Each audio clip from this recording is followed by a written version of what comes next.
कई वर्ष पुरानी बात है। खूबसूरत से शहर में मिडास नाम का राजा अपनी पत्नी और बेटी के साथ रहता था। राजा मिडास बहुत लालची था और उसके पास बहुत सारा सोना था। उसे अपने सोने से बहुत प्रेम था। उसे सोना इतना पसंद था कि अपनी बेटी का नाम भी उसने सोनपरी रख दिया था। उसने जीवन में राजा को सिर्फ दो ही चीज़ें सबसे प्रिय थी, एक सोना और दूसरी सोनपरी।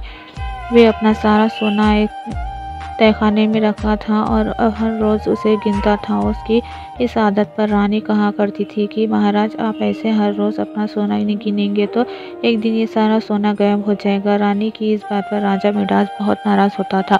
वह कहता था कि रानी, इस सोने का महत्व तुम नहीं समझोगी। दुनिया में सोने से ज़्यादा खूबसूरत और कीमती कुछ नहीं है। हर रोज़ राजा अपना सोना गिनता और सोने के लिए उसका मोह बढ़ता ही जाता। साथ ही दिन ब दिन राजा और लालची होता जा रहा था।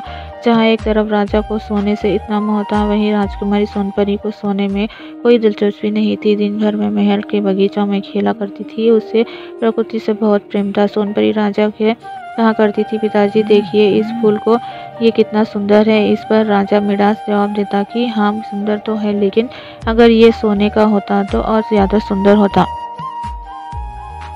सोने के लिए राजा मिडास की लालच इतनी बढ़ती जा रही थी कि वह दुनिया का सबसे अमीर व्यक्ति बनना चाहता था। धीरे धीरे उसकी यह चाहत कब पागलपन में बदल गई, किसी को पता नहीं चला। एक दिन राजा ने सबसे अमीर आदमी बनने के लिए भगवान से प्रार्थना करने के बारे में सोचा। उसने खाना पीना छोड़कर भगवान का ध्यान करना शुरू कर दिया।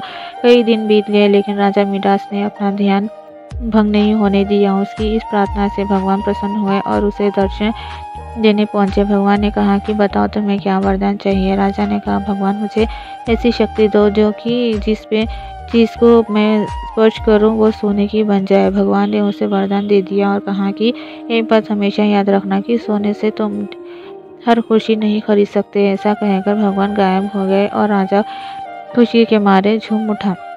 वह महल की हर छोटी बड़ी चीज़ को छूने लगा। कुर्सी, मेज, गमले, पलंग, हर वस्तु सोने में बदलती जा रही थी। राजा बगीचे में पहुंचा और पेड़ पौधे व फूल को छूकर सोने में का बना दिया। इतनी भाग दौड़ करने की वजह से राजा मिडास थक गया था और उसे भूखे लगने लगी। वे खाने के लिए महल में गया और अपने सोने की कुर्सी व मेज पर बैठ गया। मेज पर कई प्रकार के पकवान, मिठास और फल रखे हुए थे, जिन्हें देखकर राजा के मुंह में पानी आ गया था। जैसे ही राजा ने पकवानों को हाथ लगाया तो उसका सामने का एक दांत टूट गया कर गिर गया और यह देखकर वह चौंक गया। उसने देखा कि उसके स्पर्श से पकवान सोने के बन गए हैं। जैसे ही उसने फल को छुआ, फल भी सोने के बन गए हैं। उसके छूने से मिठाइयाँ, नमकीन, यहाँ तक कि पानी भी सोने में बदल गया।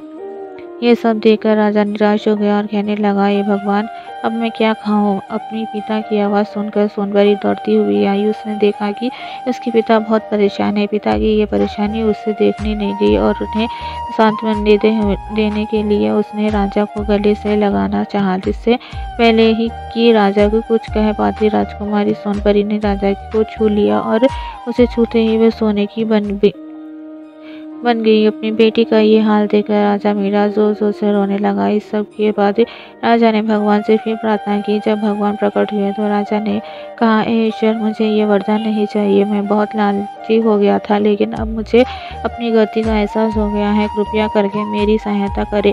राजा की बात सुनकर भगवान ने वरदान वापस ले लिया। सब कुछ पहले ही की तरह हो गया। राजकुमारी सोनपरी फिर से बगीचे में खेलने लगी और उसके साथ राजा मिडास भी प्रकृति का आनंद उठाने लगे। इसके बाद राजा ने अपने तहखाने पर ताला लगा दिया और हर रोज़ सोना गिनने भी बंद कर दिया। इस कहानी से ये सीख मिलती है कि कभी लालच नहीं करना चाहिए, क्योंकि लालच बुरी बला है और इसका फल हमेशा बुरा ही होता है।